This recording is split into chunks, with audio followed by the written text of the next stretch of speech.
নজিরবিহীন হামলা এবং সংঘর্ষে নিভল ৬টি প্রাণ। গুলিবিদ্ধ সহ আহত প্রায় ৪ শতাধিক। দেশের বিভিন্ন স্থানে বিজিবি মোতায়েন। ঢাকার সঙ্গে ৭ ঘণ্টা রেল যোগাযোগ বন্ধ। রণক্ষেত্র চট্টগ্রাম এবং রংপুর।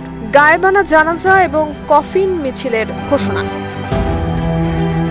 পুলিশের গুলিতে রক্ত ঝরে রংপুরের বেগম রোকেয়া বিশ্ববিদ্যালয়ের মেধাবী সন্তান আবু সাইদের। আর সেখান থেকেই প্রতিবাদের আগুন জ্বলে ওঠে সারা দেশে। ছাত্রলীগ সভাপতি হুমকি দেন, সবকিছু মনে রাখা হবে।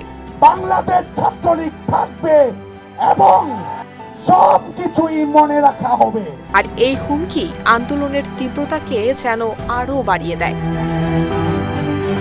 ১৬ জুলাই বিকেলে পুলিশের ধাওয়ায় শিক্ষার্থীদের ছত্রভঙ্গ হয়ে পড়লে আবু সাইদ দুহাত মেলে বুক পেতে রাস্তায় দাঁড়িয়ে পড়েন। ঠিক সেই মুহূর্তে রাস্তার বিপরীত পাশের মাত্র ১৫ মিটার দূরত্ব থেকে শটগান দিয়ে সরাসরি তার উপর গুলি চালানো হয়। আবু সাইদ হত্যাকাণ্ডের ভিডিও সামাজিক যোগাযোগ মাধ্যমে ছড়িয়ে পড়লে তা দেশ জুড়ে ঘটায় ক্ষোভের বিস্ফোরণ। ঢাকা কলেজ এবং সায়েন্স ল্যাব এলাকায় ছাত্রলীগের হামলায় ঝরে আরও ২টি প্রাণ।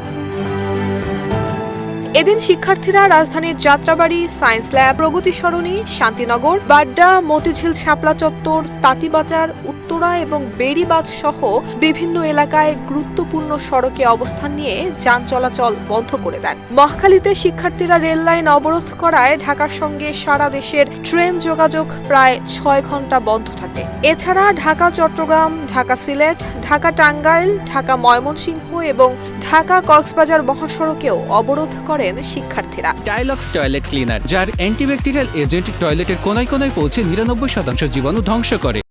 ঢাকা বিশ্ববিদ্যালয় ক্যাম্পাসে এদিন পৃথকভাবে সমাবেশ করে ছাত্রলীগ এবং আন্দোলনকারীরা। কিন্তু রাজধানীর বিভিন্ন এলাকায় ছড়িয়ে পড়ে এই দুই পক্ষের সংঘর্ষ। ঢাকা কলেজ এবং সায়েন্স ল্যাব এলাকাকে ঘিরে সংঘর্ষ পৌঁছায় চরমে। রীতিমতো রণক্ষেত্রে রূপ নেয় এলাকাটি। সহিংসতা ছড়িয়ে পড়ে চাংখারপুল, রায় সাহেব বাজার, প্রগতি সরণি, ভাটারা, মিরপুর ১০ এবং ফার্ম গেটেও। ভাটারা এলাকায় Dhaka international university, United international university এবং আমেরিকান ইন্টারন্যাশনাল ইউনিভার্সিটির শিক্ষার্থীদের সঙ্গে ছাত্রলীগের সরাসরি সংঘর্ষ হয়।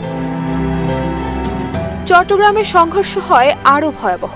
চট্টগ্রাম কলেজ এবং ওমরগনি এমএইচ কলেজের সামনে আন্দোলনকারীদের সঙ্গে ছাত্রলীগের সংঘর্ষে প্রাণ হারান ৩ জন। বৈষম্য বিরোধী ছাত্র আন্দোলনের অন্যতম সমন্বয়ক হাসনাত আব্দুল্লাহ এই সহিংসতাকে আখ্যা দেন রাষ্ট্রীয় মদতপুষ্ট দমন পীড়ন হিসেবে। আরেক নেতা আসিফ মাহমুদ ১৭ জুলাই দুপুর ২টায় রাজু ভাস্কর্যের সামনে কফিন মিছিল এবং গায়েবানা জানাজার ঘোষণা দেন। পরিস্থিতি নিয়ন্ত্রণে নামানো হয় বিজিবি। ঢাকা, চট্টগ্রাম, বগুড়া, রংপুর, রাজশাহী এবং গাজীপুরের সেনা সমন্বয়ে মোতায়েন করা হয় সীমান্তরক্ষী বাহিনী। পরিস্থিতি বিবেচনায় সরকার দেশের সব বিশ্ববিদ্যালয় এবং কলেজ বন্ধ ঘোষণা করে। ১৮ জুলাইয়ের এইচএসসি পরীক্ষা স্থগিত করা হয় অনির্দিষ্টকালের জন্য।